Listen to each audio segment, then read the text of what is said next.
زمین و آسمان کی تخلیق کے بارے میں یہ جو قرآن مجید میں بتایا گیا، کہیں 6 دن کا ذکر ہے اور کہیں 7 دن کا، اور کہیں پہ یہ ذکر ہے کہ ہم نے کلمہ کن سے ہر چیز کو پیدا کیا، اس کی توجیہ کیا ہے؟ یہ 7 دن کا تو کہیں بھی ذکر نہیں ہے، البتہ 6 دن کا ذکر آتا ہے۔ اچھا اور یہ جو کلمہ کن والی بات ہے، اس میں اللہ تعالیٰ نے اپنی قدرت کو بیان کیا ہے۔ انما امرہ اذا اراد شیئا ان یقول لہ کن فیکون، کہ اللہ تعالیٰ اگر کسی چیز کو بنانے کا ارادہ کرتے ہیں، اس کو کن کہہ دیتے ہیں، وہ ہو جاتی ہے۔ باقی رہا کہ 6 دن میں، اب پہلی بات تو یہ ہے کہ 6 دن کون سے 6 دن ہیں؟ یہ ہمارے نظام شمسی والے 6 دن ہیں، یہ اس سے 6 دن اور مراد ہیں۔ ظاہر ہے کہ اس وقت یہ دن تھے ہی نہیں جب یہ زمین و آسمان کو اللہ تعالیٰ نے پیدا کیا ہے۔ یہ جو دنوں کا معاملہ ہے، یہ اللہ بہتر جانتا ہے کہ وہ کس قدر لمبے تھے۔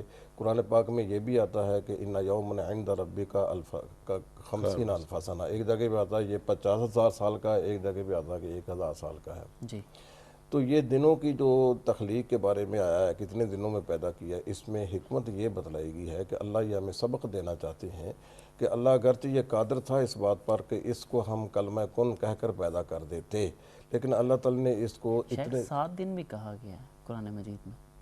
دن جو ہے نا، یہ تو ہیں 7۔ جی، یہ یہودیوں کا نظریہ ہے نا کہ 6 دن میں اللہ تعالیٰ نے کائنات کو پیدا کیا اور 7 دن آرام کیا ہے، اچھا یہ کنسیپٹ ان کا یہ ہے۔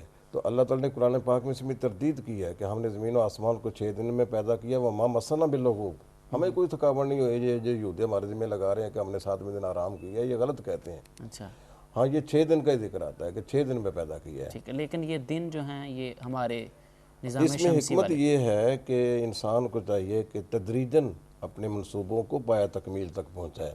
یہ تدریج ہر معاملے میں کار فرما ہے۔ جی آدم کو اللہ تعالیٰ نے پیدا کیا ہے، تو آدم کو تو اللہ کن فیکون سے پیدا کر سکتا تھا، لیکن ہے کہ اس کے خمیر کو اپنے ہاتھوں سے گوندا ہے، اس کی پتلے کو بنایا ہے، اس کے نوک پلک کو ٹھیک کیا ہے، پھر اس میں روح پھونکا تو جیتا جاگتا انسان بن گیا ہے۔ جی انما مثل عیسیٰ عند اللہ کمثل آدم خلقہ من تراب ثم قال لہ کن فیکون۔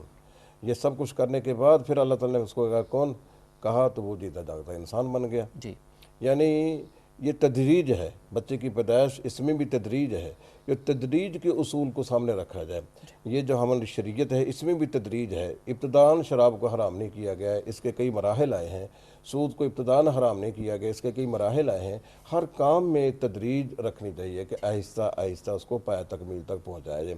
یہ قرآن جو ہے یہ بھی تو ایک دن میں نازل ہو سکتا تھا۔ ہاں جی، یہ اللہ تبارک تعالیٰ نے 23 برس لگائے اس کو نازل کرنے کے لیے۔ 10 سال مدینہ سے یہ مدینہ میں ہے اور 13 برس مکہ میں ہے۔ اچھا شیخ، پہلی کتابوں کے ساتھ بھی یہی معمول رہا ہے، یہی سنت الہی رہی ہے کہ ان کو بھی تدریج کے ساتھ اتارا گیا، یا دفعتاً ایک ہی مرتبہ ان کو اتار دیا جاتا ہے؟ وہ تو ایک کتابی شکل میں یا تختیوں کی شکل میں اللہ تعالیٰ نے موسیٰ علیہ السلام کو یہ تورات دے دی تھی۔ ٹھیک ہے، یہ قرآن حکیم چونکہ اسلام کو اللہ تعالیٰ نے تدریجاً مکمل کیا ہے، جس وقت جس کی ضرورت تھی وہ ان کو دے دیا ہے۔ آہستہ آہستہ ہم تک انسانیت کی تکمیل ہوئی ہے، ساتھ ہی یہ دین بھی اللہ تعالیٰ کا مکمل ہو گیا ہے۔ اچھا اس میں جو ایک پہلو کئی لوگوں کے ذہن میں یہ سوچ آتی ہے کہ 6 دن میں اللہ تعالیٰ نے پیدا کیا، اس کا مطلب ہے یہ بہت بڑا کام تھا، تو کیا اللہ تعالیٰ کے لیے یہ ایک لمحے میں کرنا ممکن نہ تھا؟